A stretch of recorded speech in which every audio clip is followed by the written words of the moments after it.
Welcome back and thank you for staying tuned. You're still watching the Afia Morning Show. Now, while we try to connect with our guest, Dr. Fyneface, it is possible that he has gone off to look for the River State Governor. While we wait for him to come back with some information, we'll just discuss around certain opinions that we held at the onset of the show. So, Oji believes that perhaps Governor Fubara did not come because he feels that these supporters should have come out earlier and perhaps even done something before, he was reinstated. Do you still hold those beliefs, or have you shifted from that narrative? It was just me thinking out loud, right? That if I'm in that position, this might be my state of mind, you get?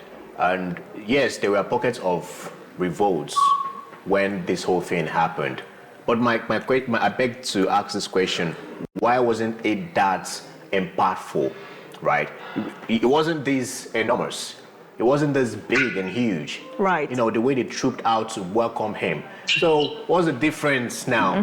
What's this? I would call it sycophancy, right? But when you needed to fight for this man's or your state's, democracy, you just did some pockets of revolts or whatnot, and boom, and it dies off. Okay, Dr. Fyneface has finally returned, and hopefully he's back with some news for us.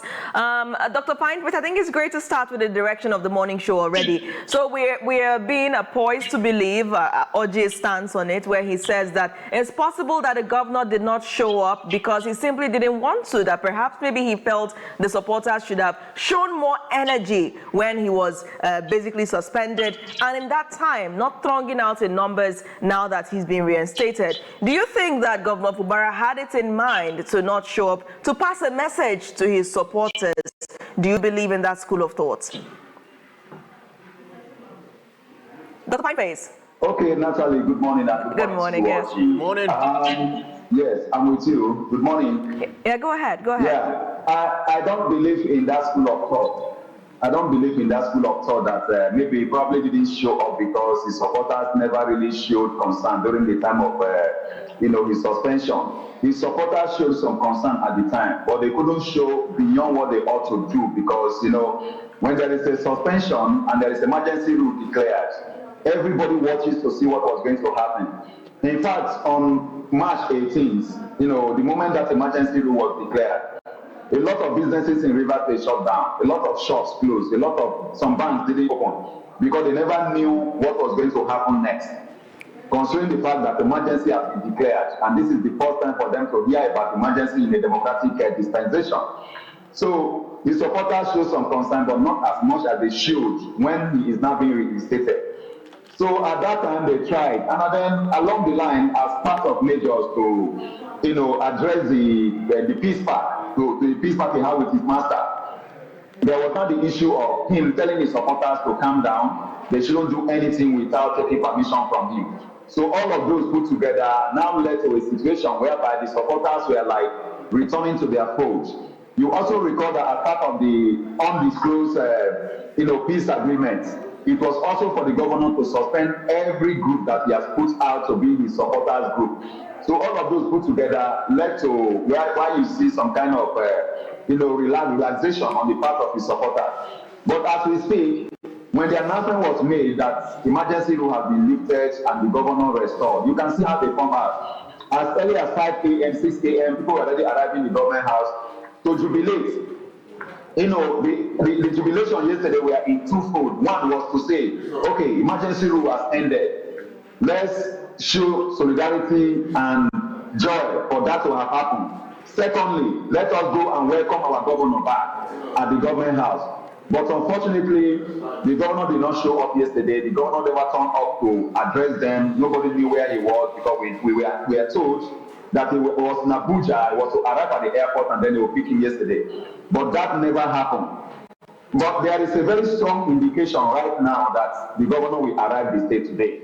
So that is what is going on right now. And we believe that moments from now, those supporters, instead of going to government house, a lot of them will go to the airport to welcome him.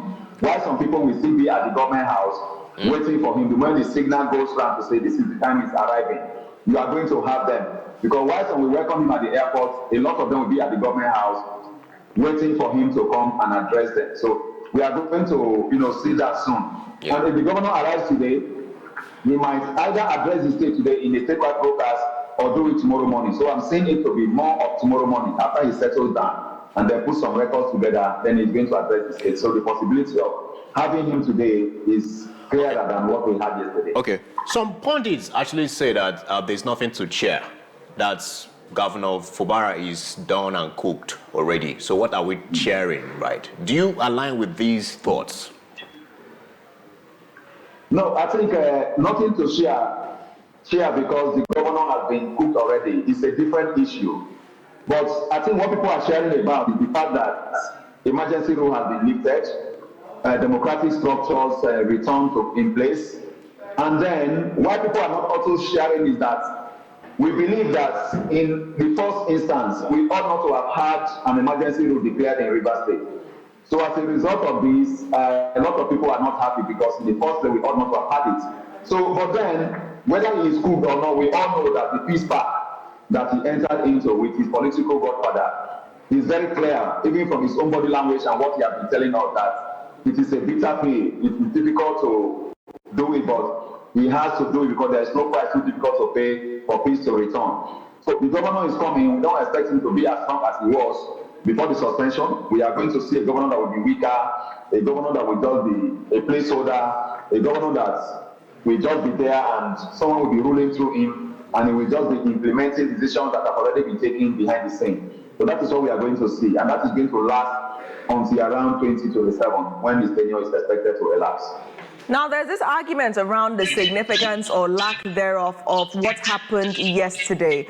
So many people did come out, but the governor was not seen. There was also this viral interview on another station with FCT Minister Nyesom Wike saying some things that were quite, as Oji always says, loosely said, right? So he said that if they wanted the emergency ruling to have continued, they would have just done one or two things, right? One or two things. He also did mention that he had a phone call with the governor of Rivers State, but he did not specify who called who. And then suddenly Fubara did not show up. And then he basically said that there was no law mandating the governor to return yesterday, as many people were trying to hint at that he was supposed to come back. Do you think that his absence was significant? Do you think that there's more to that phone call, which the FCT minister refused to clarify who called who? Yeah, I think his absence was very significant. And to me, I'm just beginning to appreciate his absence yesterday by not turning up yesterday. It's one of the best decisions he has taken so far since after his reinstatement, by not rushing to the government house. Because already remember, he told us that his spirit has left the government house and that he was faring better than he was while he was governor during the suspension. So not rushing to the government house is a way of sending the message to say, already I told you that my spirit has left that place. And if he now comes forward to add some words in the statement to say that based on things that happen on the ground and all of those things, that he didn't want to rush to come to the government house because already his heart was out of the place, but maybe he was being coerced to go there. Or maybe he might even say that I wanted to resign and people say I shouldn't resign. So not coming the very day the emergency rule was taken out means that I told you already that my spirit wasn't here. So it was very important for him not to rush to the government house. So returning today is a good thing to do because yesterday was the day that the speakers returned, and the speaker returned, the state assembly sat and they made the comment they made, to submit commissioners' list and then budget and all of that. Some of the things that are not even necessary, and it's as if they are also on the path of war again this time around, because a state legislature should not tell the governor to bring lists to us. They should wait until the governor puts the list together and then take to them. Secondly, the state assembly, the state budget that was passed by National Assembly and used by IBAS, is it there and is subsisting. So there is no other call for any appropriation bill to be submitted to them in 2025. No. The state assembly under Martin Tamemi have lost 2 consecutive years of making law on the state budget. In law 2024, he has law 2025. He's only going to make that of 2026 and part of 2027. So that is one side. The phone call, yes, the phone call has to happen. Remember, I predicted that the emergency was to end on the 17th of September, and that happened by the midnight. Then the FCT minister came forward to say, Fubara will resume on the 18th, meaning yesterday, a day after emergency rule was lifted. So all of this put together, the phone call may have happened to say, the governor knows, the former governor knows how to play this game. So oftentimes we would like to do something that will make him tell the public to say that everything is well. Yeah, the phone call, he may have been the one to make the phone call, or the governor may have made the phone call, or in all of them, a phone call exchange hand. Then the issue of suspending the emergency rule was very simple. To make the emergency rule to be extended was very, very simple. What happened by blowing up oil infrastructure and facilities that led to the declaration of the emergency was very simple for them to send people to the forest, to the creeks, and they would blow up like 2-3 pipelines and they extend the emergency rule. It was very simple. So all parties wanted peace to happen. That is why they didn't take those steps, because those steps are easier than any other thing you can think about, because where these pipelines are located, there is nobody there. Just to say 1 or 2 persons, they go there and blow up the pipeline, they take pictures, send the media there, and they know that there is no peace in the River State, and the emergency will be extended. So it was possible, but I believe that they are all agreed to be on the path of peace. So now, as he stated 1 or 2, right? Can you now tag this to going somewhere? Like, as you stated too, that just going to blast the pipeline and take pictures and put in the media could show that, yes, there's no peace in Rivers State. Could you just tag this right now that some people actually, perpetrated this evil act just for the call of that state of emergency? Definitely. What the FCT minister said is even allegedly indicting to him and his camp. Because for him to say that if they didn't want the emergency rule to end, they know what to do, it means they knew what they did to make the emergency rule to happen in the first instance.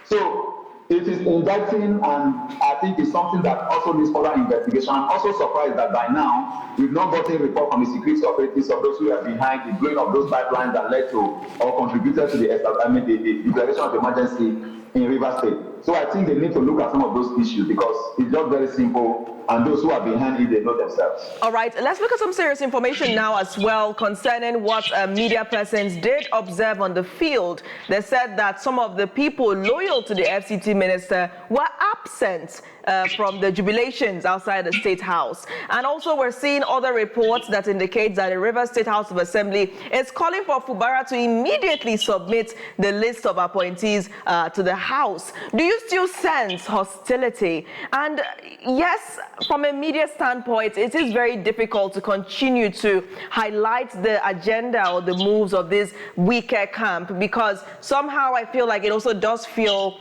the hostility in the state. But it's news, it has happened, and we have to look at it in full perspective. Do you think that they're still trying to create more controversy for the remaining 2 years or less the governor has in office?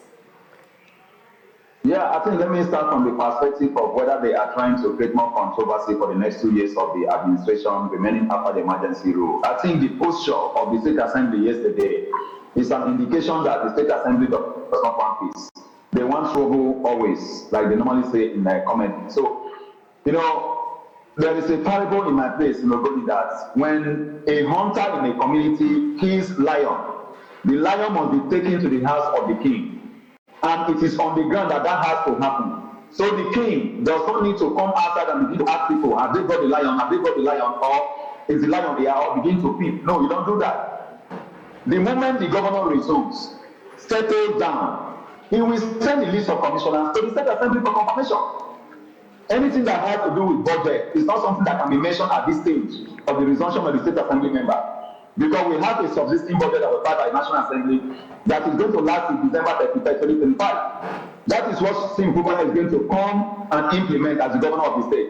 It is sometimes around November to December or from October that the governor can now begin to talk about presenting the 2026 budget to the State Assembly. And before that happens, we need to see the performance of the 2025 budget based on what YEAC has done and what is remaining of the 1.4 trillion naira budget. You don't just rush and begin to present a new budget for 2025. So for them to have talked about the budget for 2025, I think they are trying to create crisis in the state. Even calling for a list of the commissioners that the governor will definitely bring to the house is also a way of creating crisis. Those assembly members, many of them were in that house when the FCT minister led Rivers State for many months without commissioner. There were some ministries that never had commissioners until the FCT minister left off with our governor. So why didn't they complain at the time? And now a man has just been appointed, he has not assumed office. You are tasking him to present to you something that he will definitely do. So I think that is where those issues lie. Right. Then the issue of not having the FCT minister's supporters on the streets yesterday is a clear indication that the FCT minister knew ab initio that the governor was not going to show up yesterday. All right. And he communicated with his supporters. Okay. But the governor did not communicate with his own supporter that he was not going to show up yesterday. That is why you have them on the street. All I right. don't have the FCT minister people on the street. Dr. Fyneface, this conversation cannot be more heated than this, and we can, of course, be rest assured that we're going to continue this well into the weekend. Thank you once again, Dr. Fyneface, for joining the show today. Thank you for having me. Yeah, still asking the question, where is Governor Fubara? Where is Governor Fubara? Excellent question, Oji. Now, we'll also throw this open to you. Very much around. We are going to have it. Could it be linked? Could this all be linked to the ongoing? Well, the Rivers Assembly has said it would probe Ibase's spending as sole administrator. Could Fubara be waiting for that to be finished up before resuming? Let's leave that to you. What do you think? What do you think is keeping the governor away from the State House, from Brick House? The morning show returns in just seconds. Unfortunately, we're out of time for this segment, but we'll return in just moments as we delve into other matters concerning the Enugu campus hackathon. Stay tuned.